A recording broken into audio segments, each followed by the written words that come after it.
Hello and welcome back to the channel.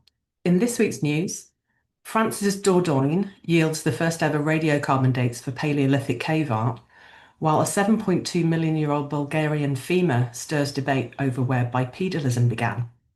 New research traces the spread of Levallois stone technology across Europe 400,000 years ago.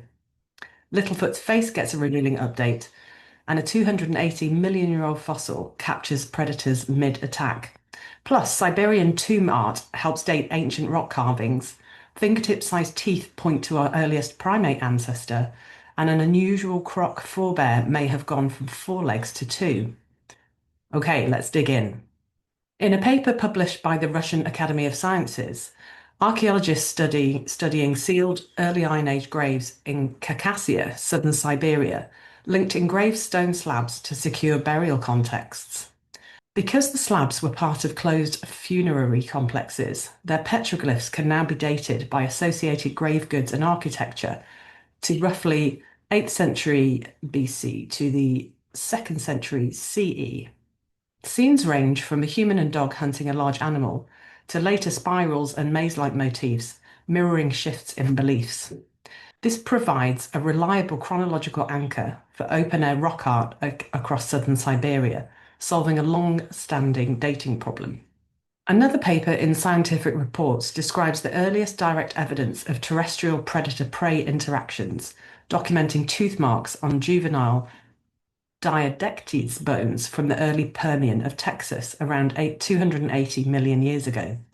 The punctures, pits, furrows, and boring clusters near joints, indicating apex predators such as varanopids, sphenacodontids, fed on these early large herbivores, with scavengers joining the Paleozoic feast.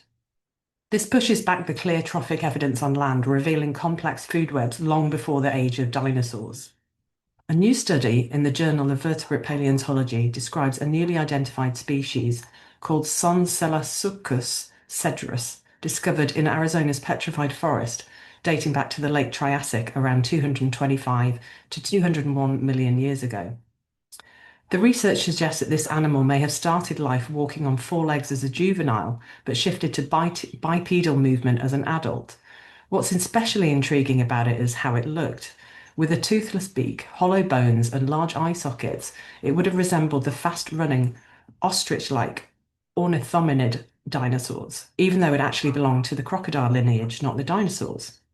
It's a striking example of convergent evolution, where unrelated animals evolve similar body shapes because they adapt to similar lifestyles. And this shows that bipedalism and bird-like traits evolved multiple times in archosaurs, highlighting powerful evolutionary convergence. Next, over to Colorado's Denver Basin, where tiny Purgatorius teeth were dated to shortly after the dinosaur extinction, around 65.9 million years ago. Previously known from Montana and Canada, these southernmost records, recovered by intensive screenwashing, suggest archaic primates originated further north and spread rapidly as forests rebounded. This fills a key geographic and temporal gap in early primate and ultimately human origins. Next, over to some news on Australopithecus, otherwise known as Littlefoot, where a high-resolution digital reconstruction of the crushed skull and face from Sterkfontein about 3.67 million years ago. The analysis finds facial traits such as wide orbits, aligning more with East African Australopiths than Southern African ones, hinting at possible early migrations or population structure between regions. And this potentially refines how early hominin populations were connected across Africa, informing the roots of the genus Homo. A new study published in the Proceedings of the National Academy of Sciences has provided the first radiocarbon dates for some Paleolithic cave art in Font de Gaume cave in the Dordogne region of France. The research team, led by Reisch and colleagues, used a technique called reflectance imaging spectroscopy to identify drawings made with carbon black, which could then be directly dated using AMS radiocarbon dating. The results place several elements of the famous mask motif at around 16,000 to 14,000 years ago, firmly within the late Upper Paleolithic. A nearby Bison drawing dates slightly later to around 13,400 to 13,100 years ago. Interestingly, the researchers also found one much younger date, roughly 9,000 years ago, which may represent later activity inside the cave. Overall, the study helps confirm the Ice Age origins of this remarkable cave art and shows how new imaging techniques are helping archaeologists date ancient artworks more accurately than ever before. New study in quaternary science advances has taken a fresh look at how one of the most famous stone tool techniques in prehistory actually spread across Europe. The research examined 47 archaeological layers from 42 different sites, and the results suggest that key Middle Paleolithic technologies, especially the Levallois flaking technique, didn't appear suddenly as once thought. Instead, the evidence points to a gradual emergence between around 424,000 and 374,000 years ago, during a warm period known as the marine isotope stage 11. Using a method called three-item analysis, the researchers found signs that communities across Western Europe were in regular contact with one another, allowing ideas and techniques to spread through networks of populations. What's also interesting is that Levallois tools didn't immediately replace older technologies. For a long time, they existed side by side with the Acheulean hand axe tradition. And this matters because it suggests that technological change in the deep past was slow, interconnected, and shared between groups, rather than the result of sudden breakthroughs or one culture replacing another overnight.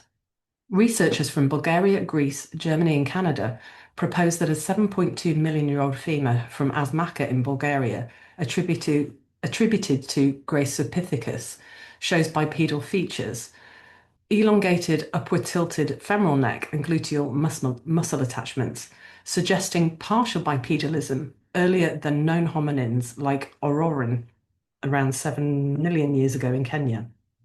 They hypothesized that the Balkan Anatolian apes dispersed into Africa amid climate-driven habitat shifts.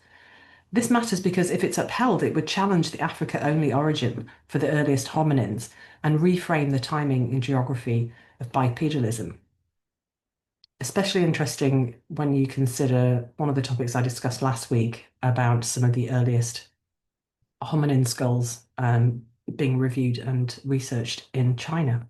Okay, that's it for this week. If you want to have a deeper dive into some of the articles used, you'll find them all in the description, along with any image credits for images used as well. So if you like this video, give it a thumbs up, subscribe down below, and I'll see you next week.